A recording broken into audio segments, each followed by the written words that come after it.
Բարև ձեզ տիկնարկ եւ պարոնայք, նախ ուզում եմ շնորհակալություն հայտնել բոլոր լրատվամիջոցներին, որոնք արձագանքել են մեր խնդրանքին, եկել են հենց այս մամուլի ասուլիսին, մենք որոշել ենք հենց մի հատ գեղեցիկ տեսարանով անել Գարեգին Նժդեի արձանի ֆոնի վրա։ Թեման այսօր մարդու իրավունքների խնդիրն է, որը կարծում շատ կարևոր է հատկապես այսօրվա Հայաստանի համար։ Ուզում եմ նշեմ, որ այս տարի, չնայած դա դեռ անցյալ տարի մենք հայաքվեն եւ քաղաքական, քաղաքացիական իրավունքների կոալիցիան ներկայացրել են մի քանի զեկույցներ ՄԱԿ-ի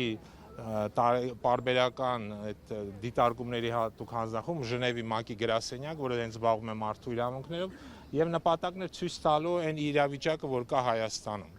Եվ մեր կողմից Հովհաննես Իշխանյան մասնակցել էր այդ Ժնևում տեղի ունեցող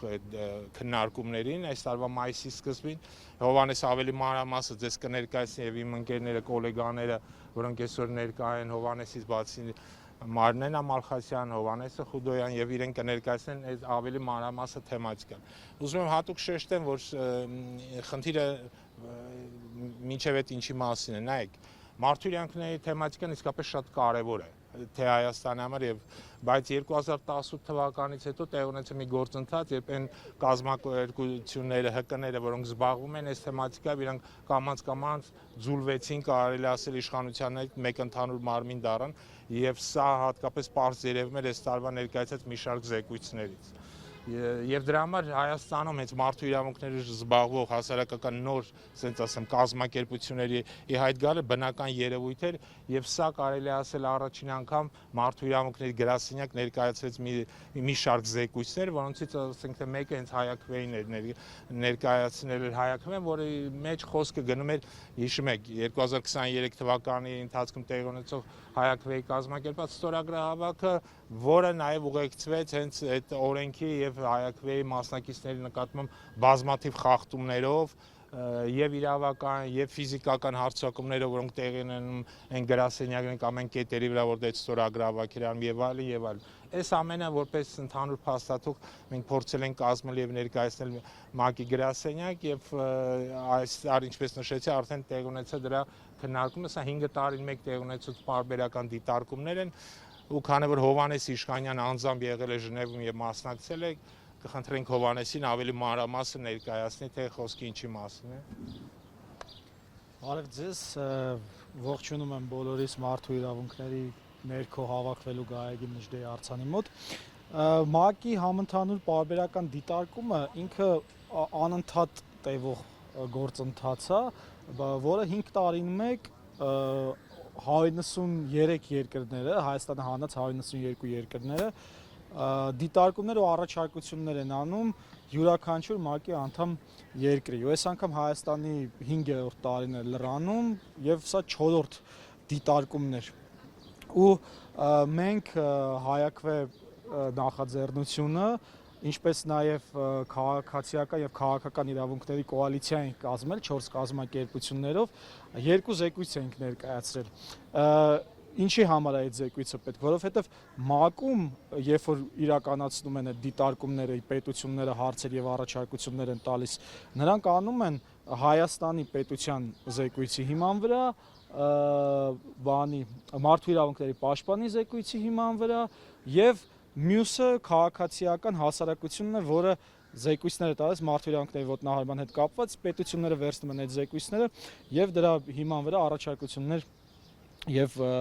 դիտարկումներ են անում։ Մայիսի 1-ին տեղի ունեցավ եւ մեր ազգային զեկույցը, որը որ տվել էին, ինչպես նաեւ մարդու իրավունքների պաշտպանի զեկույցի մասին, ավելի մանրամասն կխոսամ Մարնեն Մալխասյան, որը ու կպատմի թե մարդու իրավունքների պաշտպանության ու ազգային զեկույցում ինչերն էին բացակայում զարմանալիորեն եւ ոչ մարդու իրավունքների ոլորտին բարեհաճ։ Տեսեք, ես ուզում եմ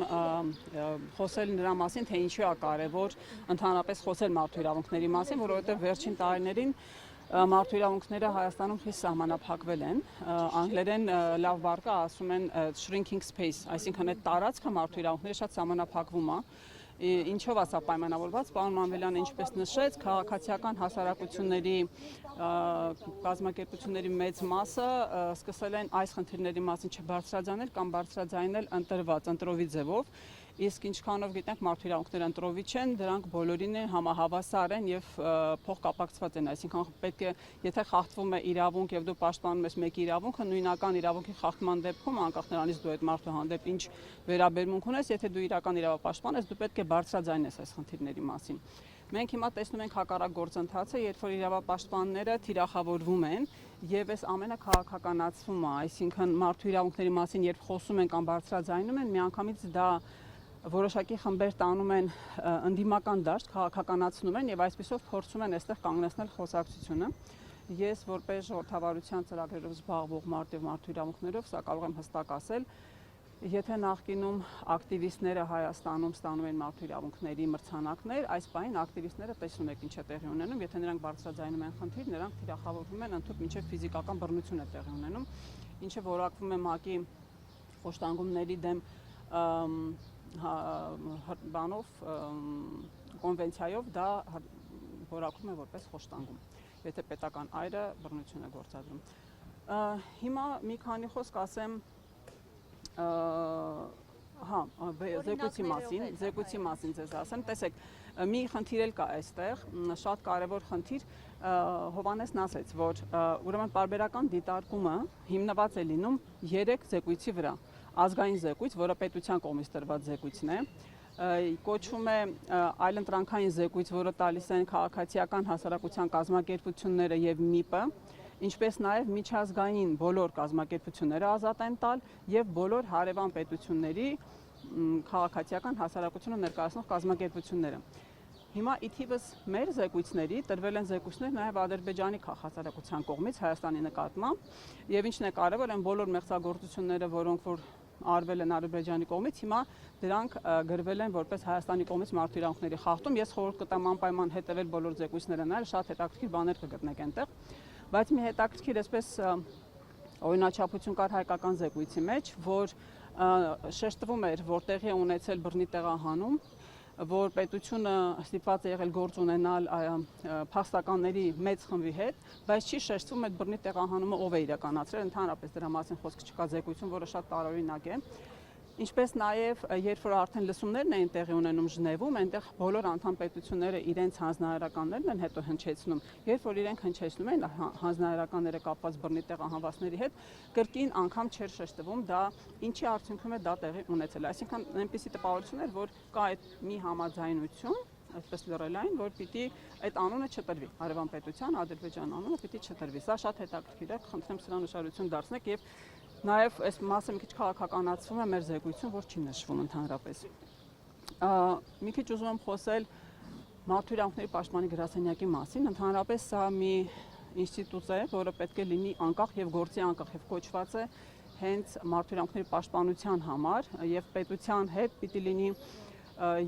հստակ նշելով թե ինչ իրավունքներ են խախտվում եւ ինչպես պետք է պետությունը այդ իրավունքները պաշտպանի կամ վերականգնի։ Եթե նկատել եք բոլոր հայտարարությունները վերջին բոլոր իրավախախտումների վերաբերյալ բավականին ընդհանուր են եւ նաեւ շատ ընդհանուր է մարդու իրավունքների պաշտպանի զեկույցը, սա էլ խորհուրդ կտամ նայեք։ Ընդհանրապես զեկույցները ունեն սահմանափակում, այսինքն բառերի սահմանափակում ունեն եւ կախված նրանից թե դու ինչով ես դա լցնում, դու տեղ ես թողնում այս կամ այն կարևոր խնդրին կամ չես թողնում։ Մարդու իրավունքների պաշտպանի զեկույցում ընդհանրապես ոչ մի խոսք չկար ոստիկանության ուրեմն գործողությունների մասին, ուժի կիրառման, որևիցե խոսք չկար ընդհանրապես խաղաղ ցույցերի մասին եւ ինչպես էին դրանք բանանում ճնշվում, ընդհանրապես խոսք չկա խոշտանգումների մասին։ Իդեպ ասեմ, որ նախորդ զեկույցում 10 երկիր տվել են հանձնարարական, ուրեմն հետաքննել բոլոր խոշտանգումների դեպքերը եւ բոլոր իրականացնողներին պետական այրերին, այսինքն համապատասխան պատժի ենթարկել, բայց դրա մասին որևիցե խոսք չի նշվում այս զեկույցում ՄԻՊ-ի, որը որ պետք է անպայման անդրադարձ աներ, քանի որ նա նաև պրևենտիվ մեխանիզմի իրականացնողն է։ Փոխարենը վերցվել էր մի հատ շատ ընդհանուր հանձնարարական, ինչ որ մի երկրի, կարծեմ Խորվաթիայի, եւ նշվել էր ամենազեկույցի ամենավերջում մի կետով խոշտանգումներին անդրադառնալով, պարզապես քանի որ ունեին նման պարտավորություն։ Սա շատ լուրջ խնդիր է եւ մենք պետք է հասկանանք, թե ինչու չեն անդրադառնում են բոլոր իրավախախտումներին, որոնք տեղի են ունենում։ Երևի թե Այսքանով ես խոսքը փոխանցեմ Հովհաննեսին Խուդոյան, որ ինքը խոսի մեր ներկայացրած զեկույցի խնդիրների մասին, ինչպես նաև տրված հանձնարարականների մասին, հետո կներկայացնենք հաջորդ քայլերը, թե ինչ է լինելու սրանից հետո, ինչ է սպասվում ըստ ընթացակարգի եւ մենք նույնպես ինչ գործողություններ ունենք անելու։ Շնորհակալություն։